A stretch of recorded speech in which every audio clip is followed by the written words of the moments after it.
A monarquia e a nobreza têm um fascínio, não é à toa que séries como The Crown, Game of Thrones, Downton Abbey, Bridgerton, Diário da Princesa e vários outros filmes que falam de príncipes que se apaixonaram por plebeias que geralmente passam no Natal fazem sucesso. Nada contra a monarquia na ficção, eu inclusive gosto de várias dessas séries, mas transformar a monarquia em realidade não é uma boa ideia. E isso está acontecendo em pleno século XXI, tem gente pedindo o retorno da família real brasileira. Mas assim, se o Brasil é uma república, existe isso de família real brasileira? É isso que a gente vai ver hoje. Já se passaram mais de 130 anos desde que o Brasil se tornou uma república. E nesse sistema os representantes não herdam o direito de governar como acontece nas monarquias.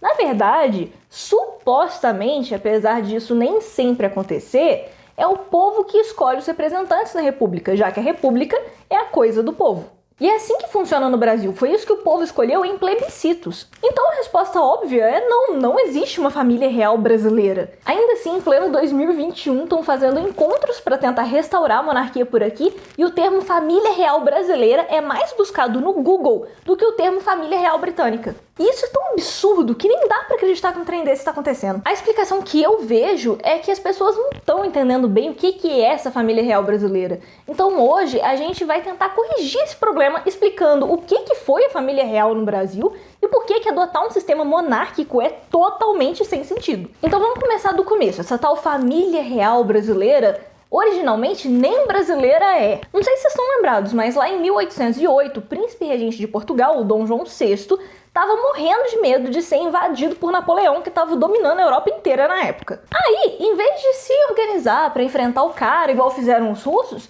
ele resolveu dar no pé junto com a mãe dele, que era a rainha na época, a Dona Maria I, a mesma que mandou matar o Tiradentes, e o resto da família toda. Só por esse exemplo a gente já consegue ver o tipo de governante que eles foram, que preferem fugir quando o problema aparece. E realmente, quando eles vieram fugidos para o Brasil, a gente ganhou algumas vantagens, tipo ter faculdade, porque antes eles não permitiam que tivessem universidades por aqui, ter imprensa, que antes também era proibido, poder negociar com outros países, que também era proibido, e a gente até ganhou a Biblioteca Nacional, que era originalmente a Biblioteca Real Portuguesa, que eles esqueceram de levar de volta. Mas isso não quer dizer que eles se importavam com o Brasil de verdade, eles só fizeram essas coisas porque pegava muito mal pra eles morar num lugar que não tinha nada. Nesse período, mesmo não mandando nada em Portugal, eles continuaram a se intitular a Família Real Portuguesa. E como todo mundo sabe, nobreza tem que viver no luxo e não no fim do mundo, que era o que eles achavam que a gente era. Mas enquanto acontecia todas essas coisas na corte do Rio de Janeiro, os franceses estavam dominando Portugal. Até que chegou um ponto que os ingleses mandaram uma tropa para supostamente libertar o país,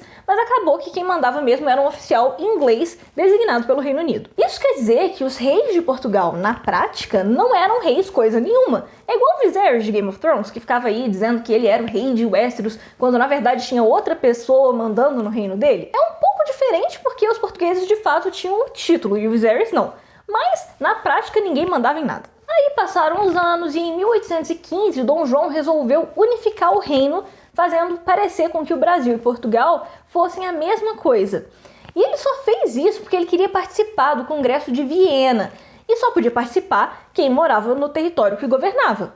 Então, se ele era rei de Portugal e morava no Brasil, ele não podia participar, porque onde já se viu governar um reino se você nem mora lá? Bom, na verdade isso é bastante comum no Brasil, não sei vocês, mas eu conheço prefeito que deixa a cidade onde governa para ir morar na capital do estado. Comenta aí embaixo se vocês também conhecem. De toda forma, os portugueses não gostaram muito dessa história do Dom João VI ficar por aqui, e muito menos de Portugal e o Brasil terem o mesmo status. Aí, em 1820, teve uma revolta em Portugal que derrubou os representantes britânicos e pediu uma nova constituição. Por isso, o Dom João VI teve que voltar para lá e deixar o Dom Pedro aqui cuidando do Brasil. Mas como todo mundo sabe, os planos do Dom João VI não deram exatamente muito certo, porque o filho dele acabou proclamando a independência do Brasil em 1822. Só que o Dom Pedro não deixava de ser herdeiro do trono de Portugal. Ou seja, a família real brasileira é, na verdade, a família real portuguesa que só pisou por aqui para fugir do Napoleão. E o Dom Pedro I também não era exatamente um bom imperador. Tudo bem que ele tinha uns 20 e poucos anos e ninguém tem condição de governar direito com essa idade,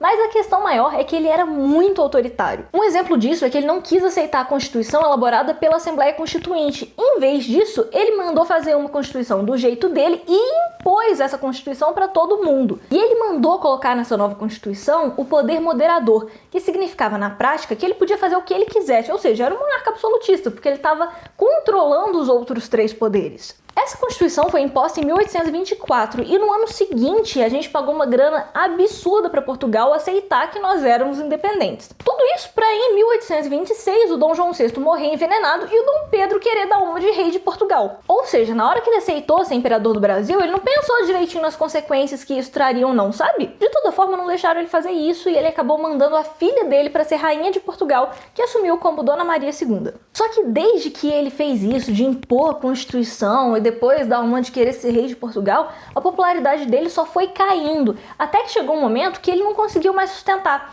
Aí ele teve que abdicar em nome do filho dele de 5 anos, que se tornou mais tarde o Dom Pedro II. E esse é mais um exemplo de como que essa família agia quando eles estavam no poder. Na hora que a coisa apertava, eles pegavam e davam no pé sem se importar com o que ficava para trás. E o que ficava para trás? Um país sem governo, porque, para surpresa de um total de 0 pessoas, uma criança de 5 anos não tem capacidade de governar um país. Até Dom Pedro II poder começar a governar o país de verdade, que aconteceu aos 14 anos, quem governou foi um monte de regentes que não tinham laço de sangue nenhum com a família real, ou seja, é uma monarquia de fachada. Então assim, só para ver se vocês estão acompanhando, essa família real brasileira governou por menos de 10 anos com o Pedro I, que nem brasileiro era, sendo que ele deu um monte de problema, era super autoritário e teve que sair fugido porque ninguém gostava dele. Depois ainda teve mais ou menos 10 anos de uma pseudo-monarquia, que quem governava de verdade eram os regentes, que não tinham nada a ver com a família real. E é claro que essa coisa de ter um regente já aconteceu em outras monarquias. O próprio Dom João VI era regente da mãe dele, a Dona Maria I,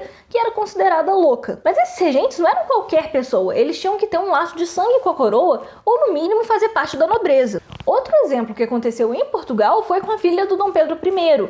Quando ela assumiu a coroa, a tia dela, a irmã do Dom Pedro, ou seja, uma princesa, serviu como regente. E por que é importante que essa pessoa que vai servir como regente seja da nobreza? Porque se não for assim, a monarquia não faz sentido. A ideia da monarquia, na sua essência, especialmente as monarquias europeias, é de que Deus escolheu uma família para governar em nome de Deus algum lugar. Então, originalmente, o poder do rei vem de Deus.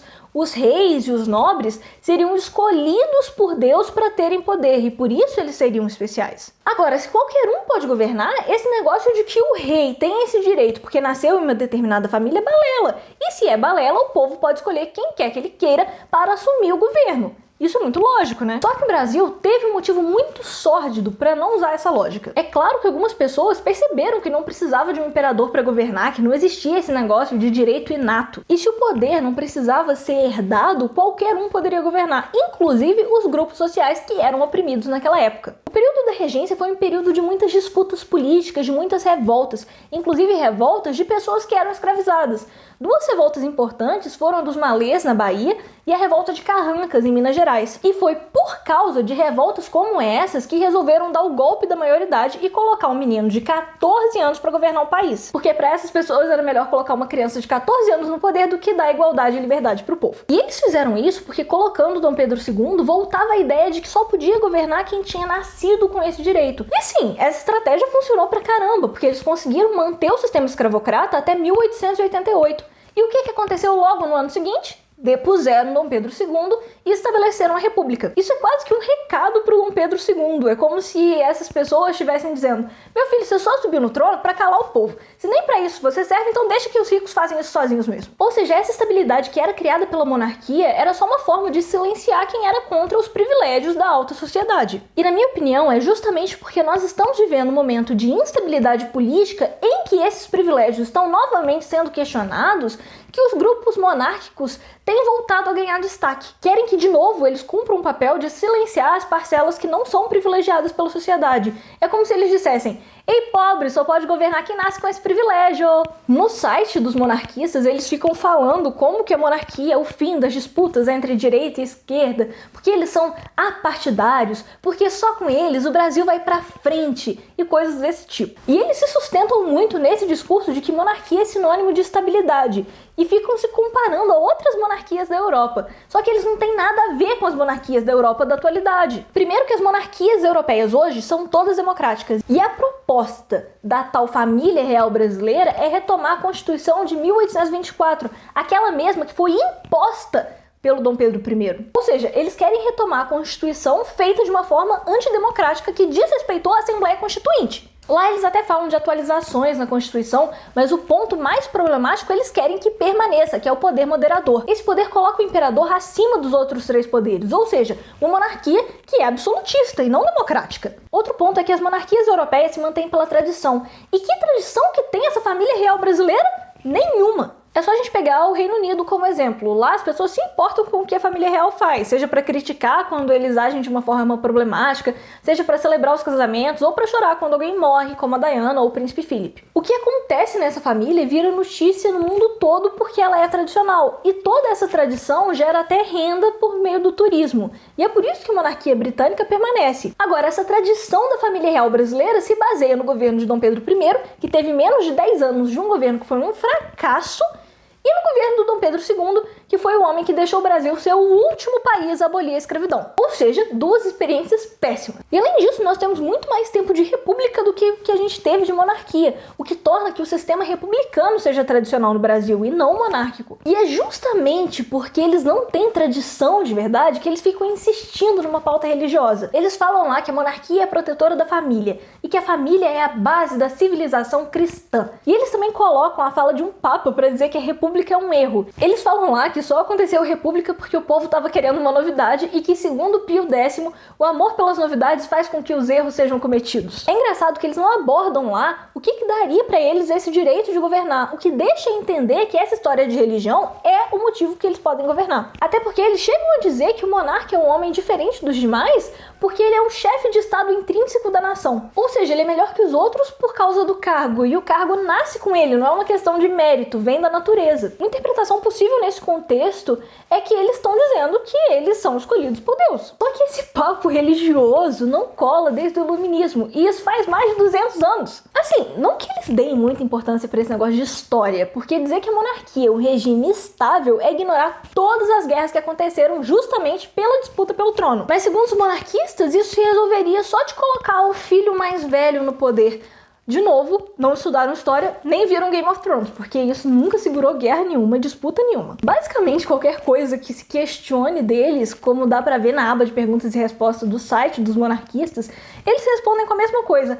Ai, porque o sistema monárquico tem mecanismos para resolver isso. Sério, deu muito trabalho, foi muito sangue derramado pra gente poder escolher os nossos representantes. Aí agora parece um povo que quer ter um poder que controla os outros três poderes. Fala sério. Aí pode ser que vocês digam, ai Ana, mas ninguém nem acredita numa coisa dessas. Só que a questão não é quantas pessoas eles conseguem convencer com o discurso deles, mas o fato de que eles acharem que tá tudo bem fazer um discurso como esse. Porque eles estão afrontando um sistema de governo que foi escolhido pelo povo.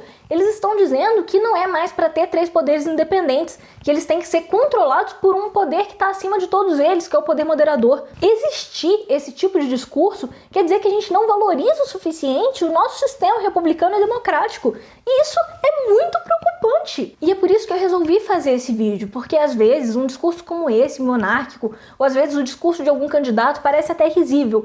E aí, de repente, a gente vê e eles estão no poder. Porque a gente não questionou, porque a gente não falou que era errado, porque a gente deixou eles falarem o que quisessem, mesmo que isso fosse afrontar a nossa democracia. E isso não pode acontecer. É por isso que eu peço para que vocês curtam o vídeo, porque isso ajuda o YouTube a divulgar para mais gente e ajuda a gente a barrar esse discurso horrível. E se você ainda não é inscrito, se inscreva, porque aqui a gente faz reflexões importantes todas as semanas. Eu te vejo no próximo debate. Até!